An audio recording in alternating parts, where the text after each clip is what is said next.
राम राम बंधुओं, ज्योतिर्लोक में आपका हार्दिक स्वागत है। सावन का महीना आ रहा है और कांवड़ यात्रा हर जगह देखने को मिलती है। जो भी पवित्र नदियां आसपास में होती हैं निकटतम स्थानों पर, और निकटतम का तात्पर्य पवित्र नदियां जो भी होती हैं वहाँ से जल लेकर, अधिकतर तो गंगा जी के तट वाले हैं लेकर, और आसपास के जो प्रसिद्ध या तो ज्योतिर्लिंग हों अथवा अन्य भी जहाँ कहीं भी है जो व्यवस्था, वहाँ तक की यात्रा की जाती है।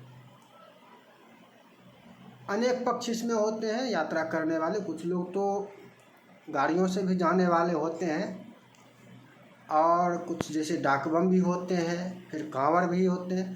तो कांवड़ यात्रा से संबंधित चर्चा ही मुख्य रूप से समझें। डाक बम वाले की चर्चा क्या करें, अधिक चर्चा की आवश्यकता नहीं है। शुद्धि का थोड़ा सा ध्यान उसमें उनको रखना चाहिए, वो इसी से स्पष्ट हो जाएगा लगभग। और जो गाड़ी से जाते हैं उनकी भी चर्चा क्या करें, वैसा नहीं करें ही तो वही ठीक है। कांवड़ यात्रा जो उठाते हैं, कांवड़ यात्रा जो करते हैं, जल चढ़ाते हैं, जलाभिषेक करते हैं बाबा का जहाँ कहीं भी, तो उसमें कुछ ऐसी महत्वपूर्ण बातें हैं जिनकी चर्चा अत्यावश्यक है और समझना महत्वपूर्ण है। अब इस चर्चा में हम धोती की चर्चा करें या ना करें, ये तो ब्राह्मण भी पैंट पहन के कर जाते हैं। ब्राह्मणों को भी आप देखेंगे पैंट पहन कर ही कांवड़ यात्रा करते हैं। तो धोती की चर्चा ही अब क्या करें, अन्य लोगों के लिए क्या चर्चा, जब ब्राह्मण को देखते हैं कि पैंट पहन कर जाता है। आगे इसमें चर्चा है कि पवित्रता में वो जो कांवड़ है और जल है उसको पवित्र रखना मुख्य रूप से अनिवार्य है। शरीर तो अपवित्र होगा और पुनः शुद्धि होगी। शरीर तो अपवित्र होगा और पुनः शुद्धि होगी, शरीर की तो शुद्धि होगी, लेकिन वो जो कांवड़ है और जल है उसकी शुद्धि पर विशेष ध्यान रखना आवश्यक होता है। उसको किसी प्रकार से कोई भी स्पर्श ही ना करे। हाँ, ये जो आपस में जा रहे हैं एक दूसरे के साथ कांवड़ यात्रा करने वाले, इनकी बात यदि छोड़ दे तो अन्य कोई भी व्यक्ति उसका स्पर्श करे ही ना, ऐसा ध्यान रखना होगा। बाद बाकी कुत्ता बिल्ली इत्यादि से तो सुरक्षा करनी ही चाहिए। कुत्ता बिल्ली गधा जो भी हो, अब गधे पर ही चढ़कर जो जाएंगे उनकी बात क्या करें। जैसे अमरनाथ यात्रा में जो गधे पर ही चढ़कर जाएंगे तो उनकी बात ही क्या करें। गधे और गधे वास्तविकता गधा है, गधा नहीं है। पवित्रता में ये तो एक विषय हो गया कि हर प्रकार से अच्छा उसमें पूजा परिक्रमा आदि का भी ध्यान रखना चाहिए कि उठाने से पहले, रखने से के पश्चात वो सब भी ध्यान रखना चाहिए। पवित्रता में भोजन की चर्चा अंत में करेंगे, भोजन संबंधी चर्चा अंत में करेंगे। और पहले आरंभ करते हैं पैदल जाने से। तो पैदल जाने में चप्पल जूते इत्यादि का निषेध है, यह तो सभी जानते हैं और ऐसा ही होता रहा है। लेकिन अब वर्तमान में ये भी लगता है, जैसे एक स्थान पर कहीं पर मैंने देखा था, कोई बड़ी बात, शायद राम मंदिर से संबंधित ही कोई चर्चा हो रही थी इसी वर्ष कुछ वो वार्षिकोत्सव या कुछ ऐसा जो भी था, तो उसमें गायत्री परिवार वाले जल यात्रा संबंधी चर्चा कर रहे थे। गर्मी का समय था तो उसमें चप्पल पहनने का एक प्रश्न आया। चप्पल पहनने के प्रश्न पर ये लोग जो थे, जिनसे पूछा गया पहले जल यात्रा में भाग लेने वालों से, सामान्य तो इन लोगों ने कहा नहीं पहनेंगे, ठीक है, चप्पल नहीं पहनेंगे। और इसमें जो इसका मुख्य था, हेड कहिए, उसने कहा कि इतनी गर्मी है, गर्मी के कारण चप्पल पहनेंगे। सोचिए कहाँ पर सोच है इन जो लोग कहते हैं आर्य समाजी, गायत्री परिवार इत्यादि। चप्पल जूते का पूर्णतः निषेध होता है। आपको मध्याह्न में करना है ये तो आवश्यक नहीं है, मध्याह्न में ही क्यों करें, गर्मी भी है तो आप प्रातः काल ही कीजिए जो भी करना है, चप्पल मत पहनिए। जल यात्रा करनी थी तो प्रातः काल कर लेते, मध्याह्न करने की आवश्यकता क्या है कि चप्पल पहनना पड़े। और इतना अभ्यास रहना, अभ्यास भी आवश्यक है, इतना अभ्यास होना चाहिए कि बिना चप्पल के यात्रा कर सकें। थोड़ा सहन शक्ति भी होनी ही चाहिए, इसके लिए अभ्यास आवश्यक होता है। अन्य दिनों कभी पैदल चलेंगे नहीं बिना चप्पल के, और एक दिन वर्ष में जाएंगे कांवड़ उठाकर पैदल यात्रा करने, तब तो दुर्गति हो ही जाएगी। जो लोग कांवड़ यात्रा करने वाले हैं, ऐसा तो नहीं सभी पहले दिन कर लेंगे, वो पहले से नंगे पांव चलने का अभ्यास बना लें, चप्पल के बिना थोड़ा थोड़ा चल के चलने का अभ्यास बना लें कि इससे आपको समस्या नहीं होगी, समस्या कम होगी, इसका अभ्यास रहना चाहिए। और यहाँ पर तो यदि हम वास्तव में चर्चा करें, वास्तव में तो घर से ही पैदल चलना चाहिए। वहाँ जल उठाते हैं, देखा यह जाता है कि जल उठाते हैं, जल भरते हैं, स्नान आदि करके कांवड़ उठाते हैं, वहाँ से पैदल जाते हैं। जहाँ कहीं भी जल लेना है वहाँ तक वाहन की व्यवस्था रहती है और वहाँ लेकर जाते हैं। वहाँ तक भी पैदल ही जाना चाहिए, घर से ही पैदल निकलना चाहिए। वास्तविकता पर ध्यान दें तो फिर भी जो है उस पर, अब ये तो इस पर अब अधिक क्या बोले, अधिक नहीं बोलेंगे। अब आगे एक विषय है कि वस्त्र एक बार जो धारण का ध्यान रखिएगा। वैसे देखने में आपको मिलता है कि बहुत जगह जो आपको पंडित संत महंत इत्यादि भी दिखते होंगे, वो भी आपको ऐसा दिखता होगा कि जो पहने हुए हैं शौच के लिए जाना है तो पहना हुआ कपड़ा खोलकर रख देंगे, गमछा इत्यादि लपेट कर चले जाएंगे और फिर आकर स्नान आदि करके वही वस्त्र धारण कर लेंगे। तो यात्रा के काल में तो ऐसा चल सकता है, यात्रा प्रकरण में इतनी छूट हो, यात्रा में नियम आधे हो जाते हैं। यात्रा काल में घर वाला नियम पूर्णतः प्रभावी नहीं होता है, उसमें कुछ छूट रहती है, यात्रा में छूट मिलती है, विदेश में छूट मिलती है।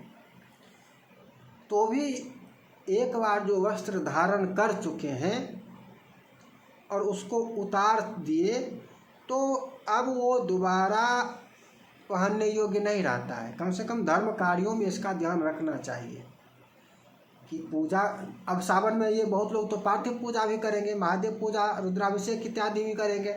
इसमें भी आपको देखने को मिलेगा कि एक बार पहले संकल्प आदि करने के लिए या जब जितनी भी पूजा हो उतनी करने के लिए बैठे, पूजा किए और फिर फलाहार इत्यादि के लिए उठे तो वस्त्र को खोल दिए, कपड़े को खोल दिए, रख दिए और फिर दोबारा आकर उसी को पहनकर फिर से बैठ गए। नहीं, वह वस्त्र अशुद्ध हो जाता है, उसका प्रक्षालन अनिवार्य होता है, उसका प्रक्षालन करना अनिवार्य होता है। वह अशुद्ध हो गया एक बार, यदि आपने धारण कर, आप यदि जिस वस्त्र को धारण कर चुके हैं एक बार, उसको उतार दिए, दोबारा वह शुद्ध नहीं है, अशुद्ध हो चुका है, प्रक्षालन आवश्यक है, तभी उसको धारण कर सकते हैं। इसका भी ध्यान जहाँ तक हो संभव रखना चाहिए। और वर्षा का मौसम है, इसमें तो भींगा हुआ ही रहता है, भींगा हुआ, कब वर्षा पड़ेगी, भींगे हुए ही चलेंगे। तो यहाँ पर मुख्य विषय था कि वस्त्र का ही यहाँ पर इस प्रकार से ध्यान रखना चाहिए। अब आगे पैदल चलने वाली बात भी हो गई। एक और विषय है शुद्धि में शरीर शुद्धि। तो शौच, मल त्याग, पैखाना, इसके पश्चात तो सभी ध्यान रखते हैं कि भाई स्नान हो। स्नान यदि पूर्ण स्नान ना भी हो तो भी कम से कम कटी से नीचे का स्नान हो, इतना तो ध्यान सभी रखते हैं, लगभग देखा जाता है। तो शौच के पश्चात, लेकिन पुरुष और मूत्र दोनों के लिए, मूत्र में भी स्नान ना हो लेकिन शौचवत शुद्धि हो। लिंग का प्रक्षालन हो, हस्त प्रक्षालन हो, पाद प्रक्षालन हो, कुल्ला हो, कुल्ला का ध्यान रखना है। क्या क्या? यदि मूत्रोत्सर्जन कर रहे हैं, पेशाब, तो भी लिंग का प्रक्षालन,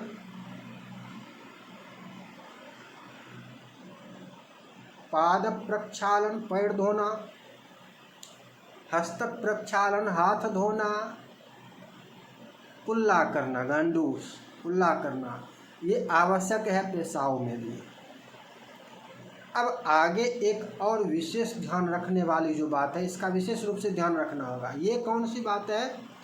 ये है कि अनेक स्थानों पर आपको जब किसी विशेष धर्म संबंधी कार्य में प्रवृत्त होना है तो अशुद्धि के पश्चात शुद्धि अनिवार्य है। शुद्धि में ये तो एक है कि जल प्रोक्षण, लेकिन शुद्धि में मुख्य है आचमन, इसका ध्यान रखना है। अब आचमन की बात आ गई तो आचमन तो अब हर जगह आसन लगाकर बैठकर आचमन, ऐसा तो संभव नहीं है, आसन लगाकर तो नहीं, और उतना जल लेकर तो चले नहीं एक हर जगह। आचमन वैसे सामान्य जल से भी कर सकते हैं, लेकिन फिर भी शुद्धिकरण आचमन का विकल्प भी है। जैसे मूत्रोत्सर्ग आदि करके भी चले हैं, भोजन करके उठे हैं, भोजन करके चल रहे हैं, तो भोजन के पश्चात भी शुद्धि आवश्यक है। भोजन करेंगे, ठीक है, भोजन के पश्चात भी कई स्थानों पर आवश्यक है, कई स्थानों पर। स्नात्वा पीत्वा तथा क्षुप्त्वा भुक्त्वा स्पृष्ट्वा द्विजोत्तमः स्पृष्ट्वा द्विजोत्तमः, स्पृष्ट्वा द्विजोत्तमः अनेन विधिना सम्यगाचान्तः शुचितां यात्। स्नात्वा स्नान करने के पश्चात भी आचमन का विधान है, स्नान के पश्चात भी ध्यान रखिएगा। पीत्वा जल पीने के पश्चात भी आचमन, तथा क्षुप्त्वा छिक्का आदि आने पर भी, अन्यत्र और भी है, यहाँ पर फिर भुक्त्वा है, भोजन करने के पश्चात भी, अन्यत्र और भी है, जैसे शयन करने के पश्चात भी, वस्त्र परिवर्तन के पश्चात भी, वस्त्र दूसरा धारण कर रहे हैं, वस्त्र धारण के पश्चात भी। तो स्नान, वस्त्र धारण तो मुख्य रूप से स्नान में ही आ जाता है कि स्नान के पश्चात तो वस्त्र धारण करते ही हैं, तो वहाँ पर वो वस्त्र धारण, वहाँ पर स्नान और वस्त्र धारण एक साथ हो गया। तो इन सभी भोजन कर रहे हैं या कुछ भी कर रहे हैं तो आचमन इसके पश्चात आवश्यक है। छींक आ गई या छींक के साथ साथ जम्हाई की भी चर्चा आती है, जम्हाई की भी, या अस्पृष्ट का स्पर्श हो गया। अब वहाँ पर तो हर जगह इतना नहीं होगा, स्नान ही करेंगे, रास्ते में तो बहुत सारे लोग जा रहे हैं, उसको छोड़ भी देते हैं। लेकिन इतनी जो विशेषता है, और भी है, कुछ और भी है यहाँ पर। मुख्य रूप से जो है कि स्नान करने के स्नान में ही वस्त्र धारण आ गया, वस्त्र धारण के पश्चात अब यदि वस्त्र परिवर्तन भी कर रहे हैं तो भी, छींक आ गई तो भी, जमाई आ गई तो भी, जल पिए तो भी, भोजन किए तो भी, शयन करके उठे तो भी। वैसे शयन करने के पश्चात तो स्नान भी कहा गया है, किंतु आचमन न्यूनतम वहाँ पर होना ही चाहिए। अन्यत्र विकल्प भी है, हर जगह तो आचमन करेंगे नहीं, तो अन्यत्र विकल्प भी है। और विकल्प यह है कि जल का स्पर्श मात्र करना भी आचमन का विकल्प है, जल का स्पर्श मात्र भी कर सकते हैं, अथवा दाहिने कान का स्पर्श करके भी आचमन का विकल्प हो जाता है। दाहिना कान का स्पर्श भी कर सकते हैं, यह भी विकल्प है। तो इतना तो ध्यान रखा जा सकता है कि छींक आ गई, स्नान करके वस्त्र धारण करके आए हैं, भोजन किए हैं, जल पिए हैं, इत्यादि इत्यादि जो भी है, इतना तो ध्यान रखा जाएगा। कमर उठाने से पहले पुनः कम से कम जल स्पर्श हो अथवा दाहिना कान इसका स्पर्श करें, तो आचमन के तुल्य, आचमन का विकल्प कहा गया है, तो शुद्ध हो जाएंगे, पवित्रीकरण। इतना ध्यान तो वहाँ पर रखना होगा। वैसे जल छिड़कते हैं तो उसी समय स्पर्श भी होता है, यदि जल छिड़कते हैं तो जल का स्पर्श वहीं पर हो जाता है, किंतु वहाँ पर भाव आचमन का नहीं रहता है। ये एक दूसरी बात है, आचमन का भाव भी होना चाहिए। आचमन का भाव, आचमन के भाव से जल स्पर्श कर रहे हैं, छिड़कने से भाव से कर रहे हैं या आचमन के भाव से कर रहे हैं, इसका भी ध्यान रखना होगा। आचमन के भाव से यदि नहीं जल स्पर्श कर पाए तो कर्ण स्पर्श कर लेंगे, ठीक है। तो एक ये विशेष बात हो गई। इसके साथ ये खाना पीना, भोजन और जल पीना, ये दोनों जो क्रियाएं हैं ये बैठ कर ही करना चाहिए, ये भी अनिवार्य है, ध्यान रखिएगा। ये खड़े खड़े नहीं करना चाहिए। खड़े खड़े जल पिए या भोजन करें, अब कहीं पर गए, खड़े खड़े जो भी मिल गया बोतल ली और नहीं, जल पीना भी हो तो बैठ कर ही पीना चाहिए। खड़े खड़े जल पीने का भी निषेध है, और पीने के बाद भी आचमन है, ये तो आप समझ चुके हैं। और खड़े खड़े पी लेंगे तब तो अशुद्ध हो गए, तब तो शरीर अशुद्ध उच्छिष्ट के समान हो गया, शरीर अशुद्ध हो गया। खड़े खड़े भोजन और जलपान का भी निषेध है, इसको भी ध्यान रखना चाहिए। अब भोजन और जलपान में आगे विशेष चर्चा करेंगे, पहले थोड़ा सा कि जूठा तो नहीं खाएंगे, ये सब स्पष्ट है सभी लोग। और अभी का जो समय है इसमें ये देखा जाता है कि जूठा कोई समझता ही नहीं, जूठा कैसे होता है, कोई मानने के लिए ही तैयार है। खा भी रहा है और मोबाइल भी कोई ऐसे करके करता है, कोई सीधे इसी से कर देता है और दे भी रहा है। अरे हाथ की तो बात जाने दो, जो जल तुमने पिया और रखा वो भी अब स्वयं का भी जूठा हो गया। स्वयं का भी जो जूठा जल है वो अब जूठा हो गया, उसको भी दोबारा नहीं पी सकते हैं, इसका भी ध्यान रखना है। स्वयं भी जो जल पिए, पानी पिए, पानी की शुद्धि पर जाए तब तो क्या कहें, बोतल वाला पानी तो पीना ही नहीं चाहिए। बोतल वाला किसने बनाया, किसने छुआ, किसने भरा, ये समस्या है।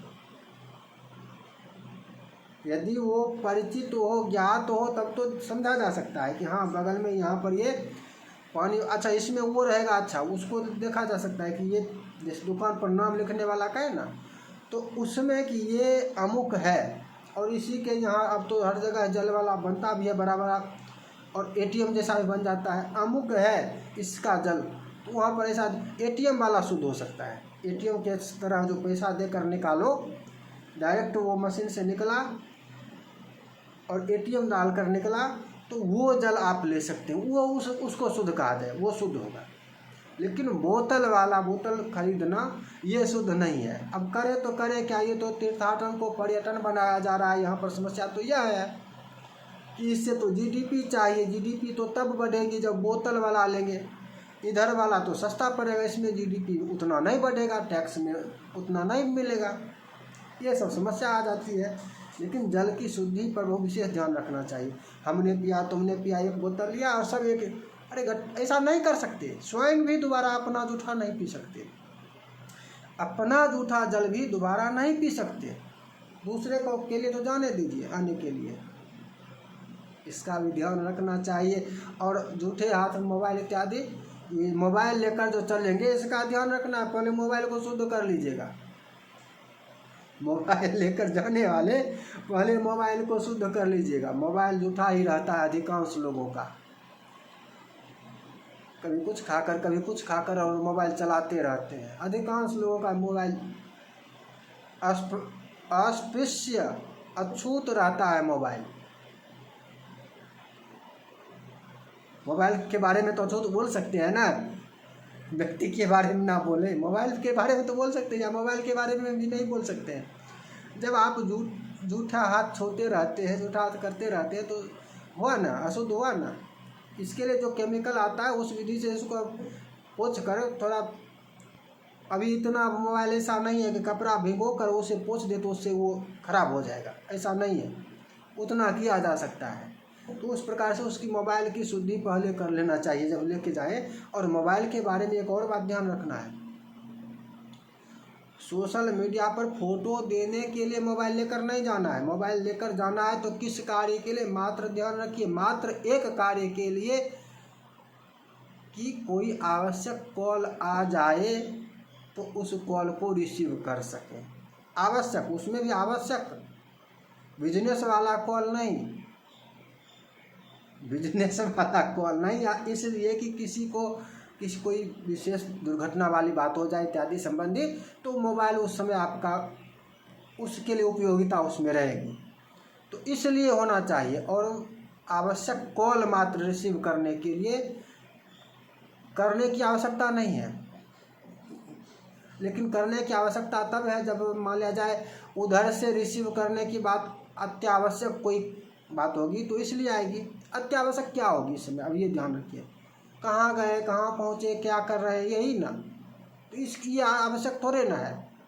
ये तो इधर से ही कर सकते हैं कि जहाँ पर घर से मना कर देंगे कि बिना आवश्यक ना हो तो मत करना, मैं एक बार प्रतिदिन कर दूंगा, घर के लिए भी प्रतिदिन कर दूंगा एक बार, तो करते रहिए, बस मात्र कॉल करने के लिए, वीडियो देखने के लिए नहीं। चाहे आप भजन क्यों ना देख रहे हैं, नहीं नहीं नहीं, भजन करते चलिए, भजन देख कर नहीं। कथा क्यों ना सुन रहे हैं, क्यों, समझना है, उसमें विज्ञापन जो आते हैं वो विज्ञापन भी भावना दूषित करने वाले ही होते हैं, वो विज्ञापन भी भावना को दूषित करने वाले ही होते हैं, ध्यान रखिएगा।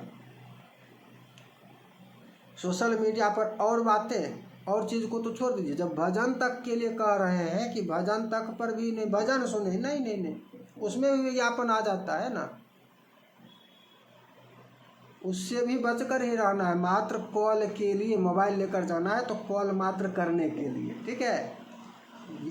फेसबुक चलाने के लिए, ट्विटर चलाने के लिए, यूट्यूब देखने के लिए, अच्छा यहाँ पर बहाना आ जाएगा कि हम भजन सुनते चलेंगे, कीर्तन सुनते चलेंगे, देखते कीर्तन देख रहे, कथा सुन रहे हैं, कथा सुन रहे हैं, कथा में भी विज्ञापन आएगा समझे। कीर्तन भजन करते हुए चलना है, स्वयं करना है, भजन स्वयं करना है, उसमें सुनने का की आवश्यकता नहीं है। भजन कर की यदि बात हो तो भजन स्वयं कीजिए, कीर्तन की बात हो तो कीर्तन स्वयं कीजिए। आपको कुछ नहीं आता तो राम राम शिव शिव हर हर महादेव जो मन नाम मात्र का कर सकते हैं। भजन नहीं आता छोड़ दीजिए, नाम मात्र का कर सकते हैं, कीजिए, मोबाइल में नहीं। और फोटो सेशन की तो बात छोड़ दीजिए, यदा कदा जहाँ कहीं कभी कभार हो, विश्राम करने पर जहाँ रुके हैं वहाँ तो कर सकते हैं, तब फोटो ले सकते हैं। अब हर जगह फोटो रील, अरे तो भगवान को जल चढ़ाने जा रहे हैं या रील बनाने जा रहे हैं बेवकूफ। फोटो सेशन के लिए नहीं जा रहे हैं, धर्म करने के लिए जा रहे हैं।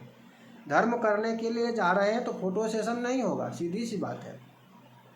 उसमें एक आदमी ग्रुप में है तो एक आदमी खींच लेगा और सबको दे देगा। महत्वपूर्ण चर्चा विशेष है, ध्यान रखिएगा, सबसे महत्वपूर्ण चर्चा विशेष है, और वो चर्चा भी हम इसी वीडियो में करेंगे। भाव की शुद्धि रखना भी हो, भाव की शुद्धि भी रखनी होगी। क्या शुद्धि, लफंगाई भी तो होता है दोनों पक्षों के लिए, चाहे युवा हो युवतियाँ हो। वैसे इस प्रकार के जो भी धर्माचरण है वहाँ पर तो शालीनता रहती है, वस्त्र आदि की ऐसा रहता है कि भाव दूषित ना हो, फटे चटकटे फटे ऐसा नहीं किया जाता है। लेकिन समय के अनुसार हो सकता है कि ऐसे भी उसमें घुसे, तो स्वयं ही दूरी रखना है। देखिए एक और गंभीर बात समझिए, प्रमाण से भी नहीं कहो, प्रमाण बाद में कभी चर्चा प्रमाण पूर्वक विस्तार से चर्चा करेंगे। आपके सामने अपना धर्म क्या कहता है इसको समझिए। दूसरे का धर्म कहता है कि सामने नंगा कर दो, कपड़ा फाड़ दो, ये धर्म है ही नहीं। यही तो मैं कहता हूँ, वो धर्म है ही नहीं जो बलात्कार करना सिखाता है। बलात्कार कर दिया, वो अब हो गई, वो अब हो गई अपनी, धर्म परिवर्तन हो जाएगा, वो धर्म ही नहीं है। वो नंगा करना जो सिखाता है वो धर्म है ही नहीं। अपना धर्म क्या कहता है जानते हैं, समझिए कि आपके सामने यदि कोई नग्न स्त्री आ जाए, अपनी आंख मूलिए, अपना आंख फेरिए, अपना मुंह फेरिए, स्वयं देखिए मत, आ सकती है, आ गई, अपना आंख बंद कीजिए, देखिए मत। ये नहीं कि आ गई तो अब क्या करें, अब तो देखना है, देखेंगे ना। अब ये तो वो लोग बड़ा जो देखते हैं वो वीडियो, वो लोग सोचे क्या देखते हैं। मोबाइल से आप पाप कर रहे हैं या नहीं कर रहे हैं, पाप कर रहे हैं, उस पाप का ध्यान रखिएगा। ये देखने का निषेध है। और जब तक धर्म से शासन नहीं होगा तब तक इसी प्रकार की जो ये सब चल रहा है उत्पात, ये सब होता रहेगा। इस उत्पात को रोकने के लिए, शांति सुख समृद्धि के लिए धर्म का पालन करना होगा, धर्म के मार्ग पर आना होगा। अन्यथा ये कानून बनाने से कुछ नहीं होने वाला है। कानून भी ऐसा बनाना होगा कि लोग धर्म के मार्ग पर चलें। कितनी बड़ी बात आ गई। स्वयं मुंह फेरिए, सामने में कोई आ गई नग्न स्त्री तो स्वयं ही आंख बंद कीजिए, स्वयं ही मुंह घुमाइए। इसका भी ध्यान रखना है। यदि कटी फटी पहने कोई आ जाए, देखिए मत उसको। कोई ऐसा हो, इस प्रकार की व्यवस्था, अपना भाव शुद्ध रखना है, स्वयं पर नियंत्रण रखना है, अपने मन को नियंत्रित, मन में दूषित भाव ना आए इसका पूर्ण ध्यान रखना है। मन में किसी प्रकार से दूषित भाव ना आए, विकार ना आए, इसका ध्यान रखना है। और इसमें बड़ी भूमिका रहती है भोजन की, जल की। ये कहता है ना, किसी ने कहा है, ये जड़ राम दे, आचरण आचरण आचरण। अरे मन की शुद्धि के लिए सारे विधान बनाए गए हैं। मन ऐसे शुद्ध नहीं होगा, मन शुद्ध नहीं होगा तो आचरण कहाँ से आएगा। अरे जड़ आचरण कैसे शुद्ध होगा। मन पहले शुद्ध होना चाहिए। मन की विकृति तो देखने से होती है, मन की विकृति तो सुनने से भी होती है, मन की विकृति आहार से भी होती है। अन्न में अनेकों दोष होते हैं। अन्न में यदि दोष है तो उस दोष से जैसा खावे अन्न वैसा होवे मन, नहीं होगा। ये सब फालतू है, ये सब पाप है। नहीं, तुम पापी हो। अब उसका वो ये ज्ञान भी शास्त्र ही देता है। इस ऐसे लोगों के बहकावे में आने से धर्म नहीं होगा। ये लोग बहकाने के लिए और भी बहुत कुछ करेंगे। अन्न की शुद्धि, भोजन की शुद्धि विशेष रूप से आवश्यक है। यदि भोजन की शुद्धि नहीं हुई, जल पीने वाले जल की शुद्धि नहीं रखे, अच्छा अज्ञान में कुछ हो गया तो उसका दोष नहीं है, जानबूझ कर नहीं करना है। अज्ञान में हो गया तो जाने दीजिए पीछे, जानबूझ कर नहीं।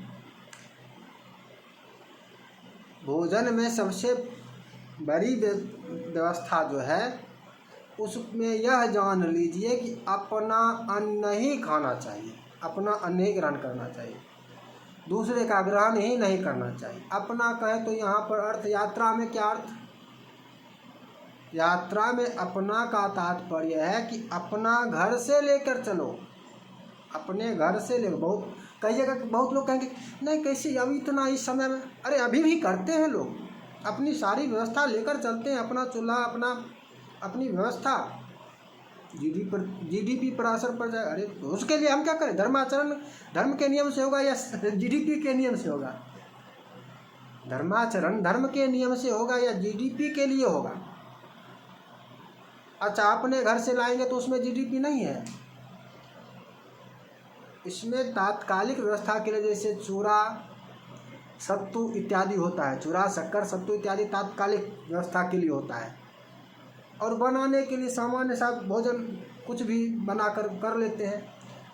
ऐसा तो नहीं है कि अकेला कोई जाता है, समूह में ही जाता है ना, समूह में ही भोजन की व्यवस्था करके चला जाता है, होटल की आवश्यकता ही नहीं है।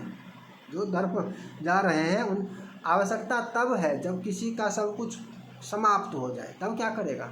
लेकर चला था इतना, और बीच में कोई किसी ने मांग दिया तो देंगे या नहीं देंगे? मान लिया जाए आप चल जा रहे हैं, ठीक है, आप अब स्वयं के लिए बना रहे हैं, मैं आपको मिल गया, मैंने आपसे डिमांड कर दिया मुझे भी चाहिए भोजन, आप हमें देंगे या नहीं देंगे? इस तरह से तो और भी हो सकते हैं, या और भी घटनाएं हो सकती है, चोरी हो गई, अशुद्ध हो गया, क्या करना पड़ेगा, इत्यादि बहुत सारी बातें हो सकती हैं। तो उस विशेष आपात स्थिति में होटल की आवश्यकता है, उसमें भी होटल की आवश्यकता तब भी नहीं है, होटल की आवश्यकता तब भी नहीं है, तब भी इसको प्रमाण से समझेंगे, अब इसको प्रमाण से समझना होगा। अच्छा, ये मांगने वाला उदाहरण मैंने दिया, इससे मांग कर यहाँ पर भोजन करना भी नहीं चाहिए, तीर्थादि यात्रा में दूसरे का करना ही नहीं चाहिए, स्वयं की व्यवस्था स्वयं के साथ रखनी चाहिए। अब किसी प्रकार से समाप्त हो जाए तब, मान लिया जाए किसी येन केन प्रकार ने अपनी जितनी व्यवस्था थी हमने पर्याप्त किया, लेकिन फिर भी समाप्त हो गया, तो तब तो होटल में भोजन करेंगे ना? नहीं भाई, होटल वाले जो होंगे वो लोग इन चर्चाओं से कैसे करेंगे? बोलिए, धर्म ये जो कथा वक्ता बड़े बड़े हैं किस प्रकार से बोल सकते हैं? इन होटल वाले तो इन लोगों पर टूट जाएंगे, होटल वाले तो इन लोगों पर टूट पड़ेंगे। और ये सरकार कैसे बोले? सरकार की तो जीडीपी चली जाएगी, सरकार को तो जीडीपी चाहिए, नहीं चाहिए? सरकार को जीडीपी चाहिए, तो सरकार कैसे बोलेगी? एक व्यक्ति को मैंने सुना है, उनका नाम है स्वामी अविमुक्तेश्वरानंद।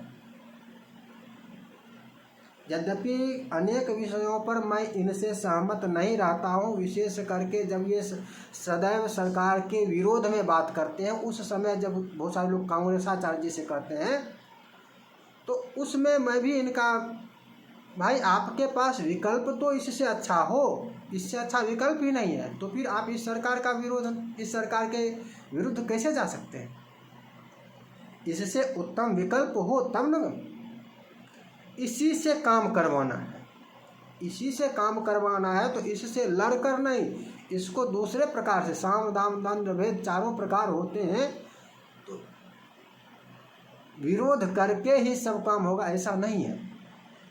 इसलिए मतभेद मेरा रहता है अनेक विषयों पर। लेकिन अभी जो इटावा प्रकरण में इन्होंने जो कहा, जैसे यमराज दंड देंगे, एक शब्द उनका था, एक पंक्ति थी, उसका भी मैंने प्रमाण से कहा कि शास्ता गुरुरात्मवताम राज्ञो शास्ता दुरात्मनाम, और यह प्रछन्न पापा नाम।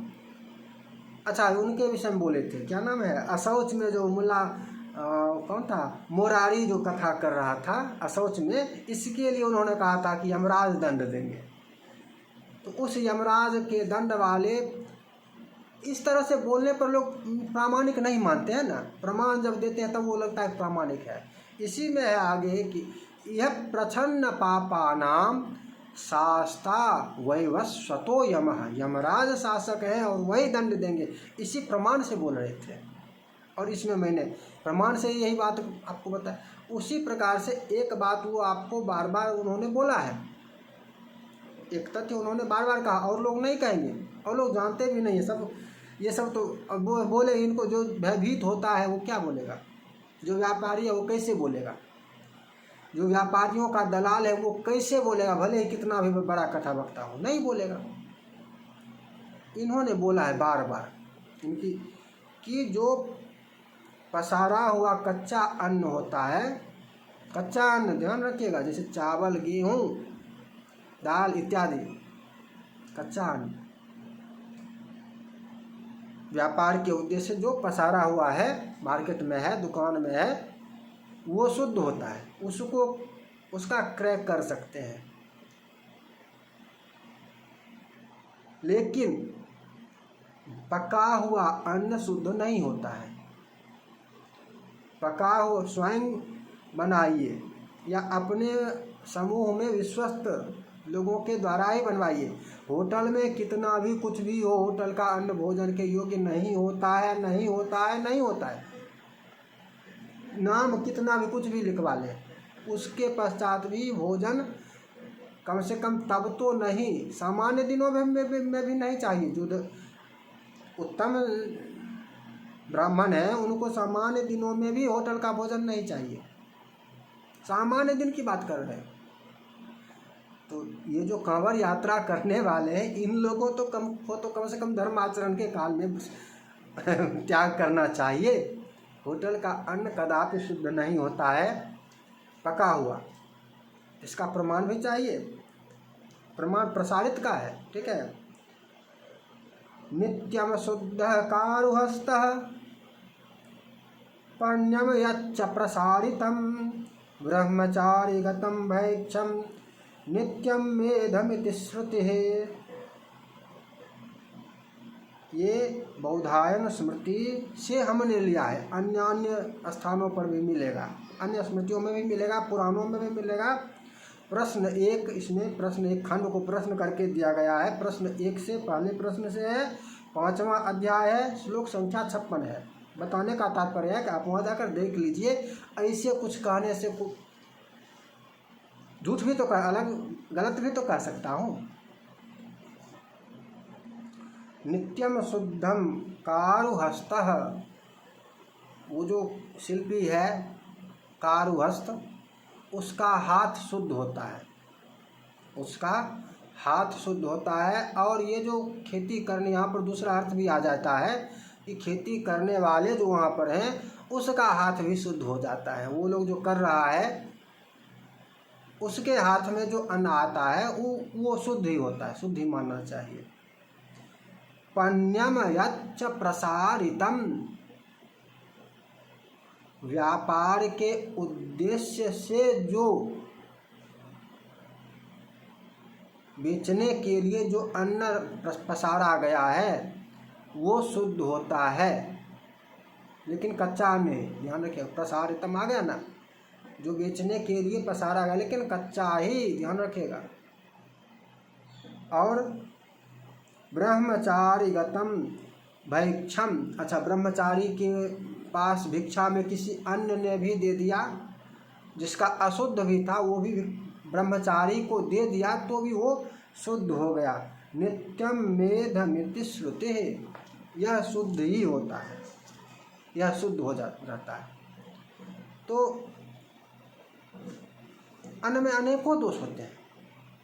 जैसे होटल में ताज़ा है या नहीं, एक बना बनाया तो बना, दूसरे का बनाया हुआ भोजन करना ही नहीं चाहिए। किसने बनाया है, किस अवस्था में बनाया है, किस प्रकार से बनाया है, किस प्रकार, इसकी तो शुद्धि का विधान जो वैज्ञानिक रूप से है, इसकी शुद्धि का विधान तो ये है ना कि भाई कीटाणु नहीं होना चाहिए, ठीक है। कीटाणु इत्यादि वाली शुद्धि का इसका रहता है। इसकी शुद्धि का यही है, कीटाणु ना हो, वायरस ना हो इत्यादि, इस प्रकार से संक्रामक किसी प्रकार का नहीं हो।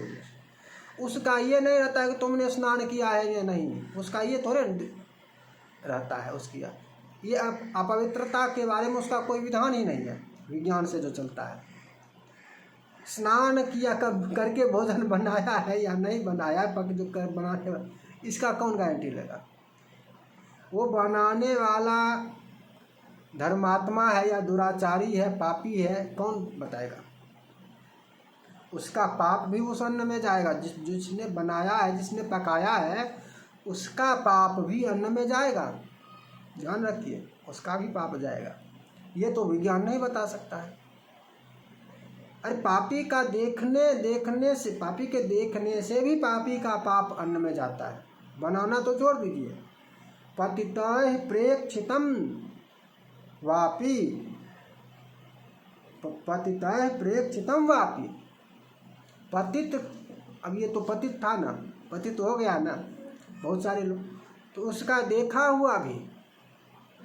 अब वहाँ पर तो बहुत सारे लोग देखते हैं, वो होटल वाला है, होटल में बनाने वाला है, ये लोग पतित नहीं है, इसकी गारंटी कौन लेगा? नाम तो लिखवा देंगे, ठीक है।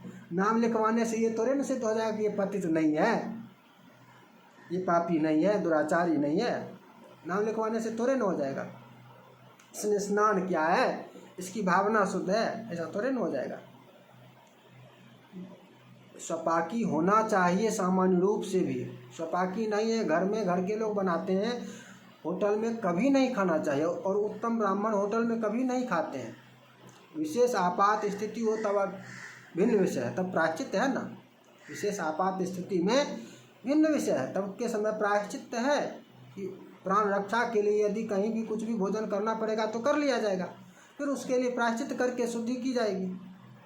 किंतु सामान्य स्थिति में नहीं किया जाता है। तो क्या हुआ? तो ये उस समय है, कच्चा अन्न भी तब खरीदेंगे जब जो घर से लाए हैं वो समाप्त हो जाए, वो किसी प्रकार से भी समाप्त हो जाए, तब जाकर कच्चा अन्न खरीदेंगे। या यही निर्णय लेकर चलेंगे कि भाई बाज़ार में ही आटा खरीदना है, निर्णय लेकर ही चलेंगे बाज़ार में, जहाँ पर आवश्यकता होगी वहाँ पर चावल नहीं मिलेगा, तब कम से कम तात्कालिक जो है विशेष स्थिति के लिए, जैसे चूड़ा, शक्कर और ये सत्तू इत्यादि इस प्रकार की जो है वस्तुएं, ये सब उस समय काम बहुत उपयोगी होती है कि ये साथ में रहना ही चाहिए। यदि कहीं पर दुकान ही ना मिले, वैसे तो मेला में तो इस समय कहीं भी यात्रा में सब कुछ मिलने वाला रहता है। अपना पात्र, इसका भी ध्यान रखना अत्यावश्यक है। अपना पात्र, गिलास हो, थाली हो, पात्र भी अपना होना चाहिए। होटल में जाएंगे तो क्या होगा? होटल में क्या करेगा? अपना पात्र होगा। होटल में तो भोजन ही नहीं करना है, पात्र अपना ही होना चाहिए। पात्र के लिए पत्ता भी हो सकता है, एक पत्ता खाए और फेंक दिए। यदि पात्र ही चाहिए तो अपना थाली लोटा होना चाहिए, गिलास। अपना पात्र होना अनिवार्य है, आवश्यक है। किसी भी जगह पत्ता भी चलेगा, पत्ता पर भी भोजन कर सकते हैं, लेकिन पानी तो पत्ता पर नहीं पियेंगे। पानी के लिए गिलास तो होना चाहिए, कम से कम बोतल ले लेंगे, ठीक है, लेकिन गिलास तो होना चाहिए। तो अपना पात्र ध्यान रखना है। चाय भी पीना है